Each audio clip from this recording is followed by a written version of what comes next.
What's going on, guys? In this video I want to go over some of the box fighting techniques that Qjappy from the Asia region uses in his gameplay and how you can implement these into your own. For those who don't know who he is, he won the FNCS Solo Invitational Grand Finals and he also won Week 2 in Asia.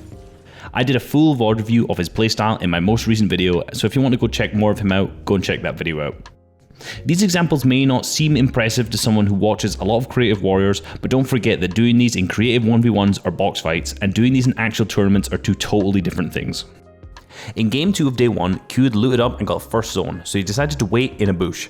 At the same time, he baited out some of the extra loot he had, waiting to get easy tags on players going for it, which in itself was hilarious. In this example, you truly see how good he is at using cones against his opponents. First maneuver he uses is actually a highly underutilized maneuver where you slide a cone into someone's box while trying to wall replace them. He then does a peanut butter edit to get an easy 90 damage shot off. There was a post on Reddit a couple days ago showing Savage doing this with a ramp. I prefer doing it with a cone instead because sometimes when you put the ramp over the opponents, they just edit straight down and get out of the box, so it's not as efficient unless you can double edit very, very quickly to prevent that. So I preferred using the cone, and clearly so does Qjappy as well. So to do this on mouse and keyboard, simply hold down your left click to swing your pickaxe and then press your cone button as the wall breaks, then immediately press wall. You have to time this really well, just placing the cone and then the wall within the 0.15 seconds of the turbo build. It's a little bit more complicated on controller, but first double tap R2/RT to swing your pickaxe twice.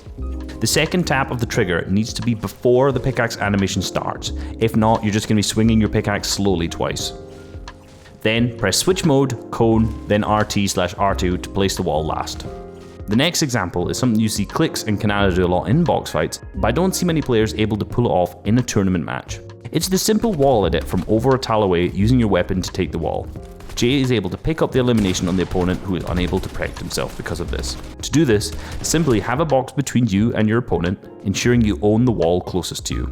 Cone or ramp the box between you and then take the wall with your AR. Do not leave the build menu, as this allows you to reach further with your edit towards the wall, allowing you to open up the edit on the opponent and get easy shots off on them. You can either do this as Q does, holding the right hand peak over another wall with a ramp edit for piece control, or you can do it more like Canada and Clix does it, where he stands on a cone with a peanut butter peak with a cone in the box in front of him. The outcome is the same. This next clip is a great bait that Q did when going for an impact in the 5th zone. So in this clip you can see Q edit the cone into a ramp, creating 2 layers of builds between him and his opponent. Because he previously boxed up the other player, he has nowhere to go except to fight, and this leads him to take out his pickaxe to attempt to take the wall. However, this cone edit was bait to get CCC to do this, so he quickly resets the cone and edits the wall, giving him an easy shot to clean up while he's got his pickaxe out.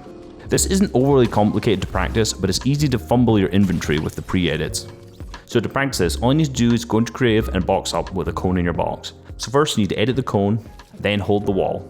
You want to switch to your shotgun first before switching to your cone, as this will avoid any awkward pre-edits. Then you simply reset the cone and edit the wall, take the shot. It's a pretty simple technique, but something that I thought was really interesting in Q's gameplay. Okay, so this last one is all about coning your opponents in the endgame. This is something Benchyfish does a lot in his endgames, and it's probably one of the easiest ways to get a refresh in moving zones. In essence, all you're doing is editing your wall and then coning above you.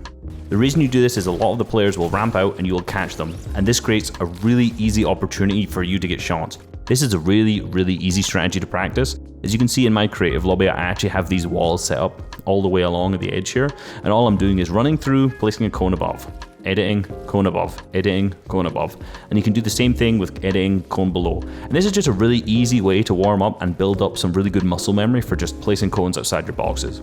You can use this not in the end game. It's obviously a really basic mechanic, but something that you really need to be practicing and putting into your gameplay. So I hope you guys enjoyed this kind of video. For the whole of June, I'm going to be putting up one video every 3 days. So they're going to be more along these lines, a little bit shorter, but with a little bit more information. So hope you guys enjoyed. Socials down below if you want to follow me. If you're not subscribed, please subscribe. Please like the video, helps me out a lot. And hope you guys have a good day. Catch you later.